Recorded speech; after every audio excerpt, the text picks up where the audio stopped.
এবছর 30শে নভেম্বর থেকে বন্ধ হয়েছে কাঁচা চা পাতা তোলার কাজ। টি বোর্ডের নির্দেশিকাকে অমান্য করে চোপড়ার বিভিন্ন এলাকায় চলছে লুকিয়ে চা পাতা তোলার কাজ এবং রাতে অন্ধকারে সেই চা পাতা ফ্যাক্টরিগুলোও নিয়ে নিচ্ছে বলে অভিযোগ। রবিবার সন্ধ্যায় সোনাপুর গ্রাম পঞ্চায়েতের কাজীগঞ্জ এলাকায় একটি বাগান থেকে তোলা চা পাতা ধরেছে Chopra small tea planters welfare সোসাইটির সদস্যরা। এই ঘটনাকে ঘিরে ব্যাপক চাঞ্চল্য ছড়ায় এলাকায়। এমনিতেই এবছর ক্ষুদ্র চা চাষীদের কাঁচা চা পাতা নিয়ে চরম হয়রানির শিকার হতে হয়েছে। এলাকার ক্ষুদ্র চা চাষীরা জানিয়েছেন টি বোর্ডের নির্দেশিকা মাথায় রেখে এবার লাস্ট রাউন্ডে তাড়াতাড়ি চা পাতা তুলে নিতে হয়েছে। কিছু অসাধু বাগান মালিক এখনো টি বোর্ডের নির্দেশিকা অমান্য করে চা পাতা তুলছে বলে অভিযোগ। ক্ষুদ্র চা চাষীদের আক্ষেপ, তড়িঘড়ি পাতা তুলতে গিয়ে সমস্যায় পড়তে হচ্ছে। একদিকে দাম নেই, অন্যদিকে শ্রমিকের সমস্যা। মোটের উপর এবার সংকটের মধ্যেই কেটেছে গোটা বছর। এ বিষয় নিয়ে কি বললেন Chopra small tea planters welfare সোসাইটির সম্পাদক পার্থ ভৌমিক, চলুন শুনে নেব। ভারতীয় চা পরিষদের নির্দেশে গত নভেম্বর মাসের 30 তারিখ বাগানে পাতা তোলা সম্পূর্ণভাবে বন্ধ হয়ে গেছে এবং এতদিনে ফ্যাক্টরিতেও চা তৈরি করা বন্ধ হয়ে গেছে। আমরা লাস্ট রাউন্ড যাকে বলি, সেই রাউন্ডে পাতার দাম পেয়েছি 5 টাকা থেকে 7 টাকা 8 টাকা এরকম। উপরই পাওনা 30% থেকে 50% পর্যন্ত জল কাটছে আমাদের। মানে পাতার দাম পেয়েছি আমরা 4 টাকা, 4.5 টাকা, 5 টাকা এরকম। তখন কিন্তু আমরা অনেক কান্নাকান্দি করেছি, কিন্তু টি বোর্ড বা বটল ফ্যাক্টরির কোনো মায়া দয়া আমার প্রতি দেখিনি। গতকালকে হঠাৎ করে দেখতে পেলাম দীপক গোপের বাগানে পাতা তোলা হয়েছে। আমরা সারাদিন অপেক্ষা করলাম, সারা রাত দেখলাম ওরা প্রসেসিং করে কিনা, কিন্তু করেনি।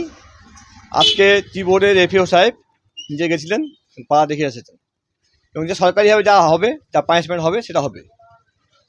সন্ধ্যাবেলা খবর পেলাম এখানে পাশেই জায়গাটার নাম হলো কাজীগঞ্জ, সেখানে একটা বাগান যার মালিক চোপড়ার এবং নিজে একটা বটল ফ্যাক্টরির মালিক, তিনি নিজের বাগানে পাতা উঠিয়েছেন। আমি আসলাম, দেখলাম, ছবি তুললাম, ভিডিও করলাম, সব কিছু পোস্ট করলাম।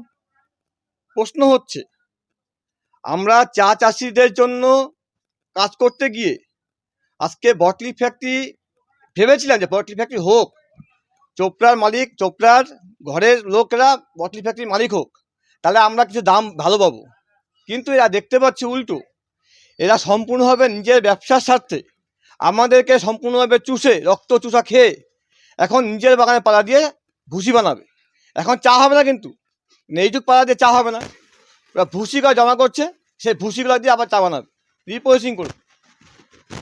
পরিষ্কার বক্তব্য টি বোর্ডের কাছে, এই ধরনের যেখানে যেখানে যে ধরনের কমপ্লেন আসছে, প্রত্যেকটা ঘটনার শাস্তি চাই, চরম শাস্তি চাই। এমন শাস্তি যেন ভবিষ্যতে কোনো বাগান বা যার বটল ফ্যাক্টরি আছে এমন কোনো বাগান যেন পাতা তুলতে সাহস না পায়। পাশাপাশি বটল ফ্যাক্টরিকেও অনুরোধ করব, আমাদের রক্তচোষাটা বন্ধ করুন। আপনারা যা শুরু করেছেন, চা শিল্প, চা বাগান তো রাখতে পারবো না, আমরা চা বাগান তো রাখতে পারবো না, কিন্তু আপনারা যা শুরু করেছেন নিজের ব্যবসার স্বার্থে, নিজেদের স্বার্থে, তাহলে কিন্তু এরপরে আপনারা নিরাপত্তার দিকটাও আপনারা ভেবে দেখবেন। মানুষের দেওয়ালে পিঠ থেকে গেছে বহুদিন আগেই। যাও একটু আমার ভেবেছিলাম 30 টাকা 25 টাকা দাম পাচ্ছি, একটু ভালো দাম যাবে, ভালো দিন দেখবো, কিন্তু লাস্ট 2 রাউন্ড আপনারা যা করলেন, আপনাদেরকে লজ্জা, ধিক্কার জানানো ভাষা আমার কাছে নেই।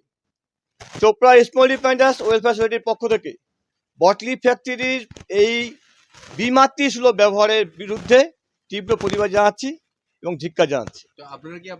দেখো, সংগঠন বলে বলবো, হ্যাঁ অবশ্যই সংগঠন থেকে আমি আসছি, আমি এমনি একা আসতাম না।